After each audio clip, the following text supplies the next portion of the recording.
Menurut berita yang aku baca, Indonesia sudah merdeka 76 tahun lamanya. Dari tanggal 17 Agustus 1945 sampai sekarang. Perjuangan para pahlawan juga tidak mudah loh. Ada yang bertempur di medan perang, ada juga yang bertempur di meja hijau. Ada juga para pejuang yang membuat suatu kelompok untuk memantau persiapan kemerdekaan Indonesia. Contohnya ada BPUPKI dan juga PPKI.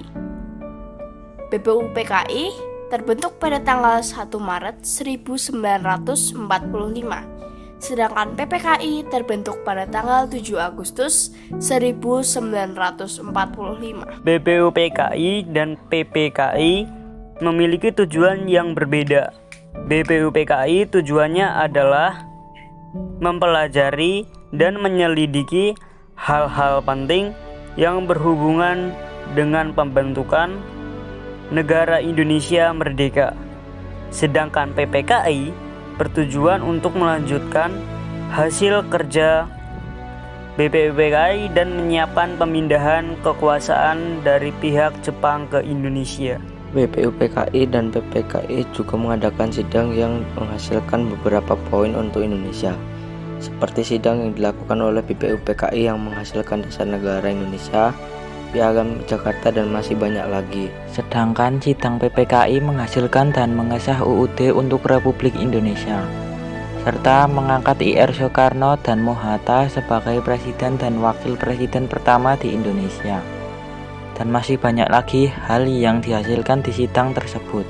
Berkat perjuangan para pahlawan melawan penjajah, Indonesia bisa merdeka selama 76 tahun lamanya, dan juga bergabung ke dalam organisasi Asia Tenggara atau biasa disebut ASEAN. Indonesia merupakan negara terbesar di ASEAN. Anggota dari ASEAN sendiri ada 10 negara, yaitu Indonesia, Filipina, Singapura, Malaysia, Thailand, Brunei Darussalam, Myanmar, Laos, Vietnam, dan Kamboja.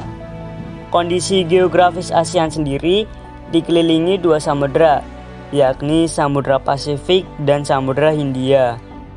Luas laut wilayah ASEAN mencapai 3 kali lipat dari luas daratannya. Selain itu, wilayah ASEAN juga diapit oleh 2 benua, yakni benua Asia dan benua Australia. Sedangkan kondisi astronomis ASEAN sendiri adalah terletak antara 28 derajat lintang utara sampai 11 derajat lintang selatan dan 92 derajat bujur timur sampai 141 derajat bujur timur. Negara di ASEAN juga memiliki beberapa ciri khas. Contohnya Indonesia yang biasa disebut dengan negara kepulauan, dikarenakan banyak pulau di negara Indonesia. Selain itu, ada Singapura yang merupakan negara paling kecil di ASEAN. Info tersebut aku ambil dari sebuah berita yang aku baca di kompas.com. Berita yang aku baca juga memiliki struktur yang lengkap, seperti kepala berita, teras atau lead berita, tubuh berita, dan juga ekor berita. Selain itu, berita juga ada beberapa fungsi, seperti kita dapat memperoleh berbagai informasi mengenai suatu hal. Bertambahnya informasi berarti bertambah pula wawasan kita, sehingga kita dapat berpikir secara menyeluruh, efektif, kreatif, dan kritis terhadap suatu masalah yang terjadi di sekitar kita.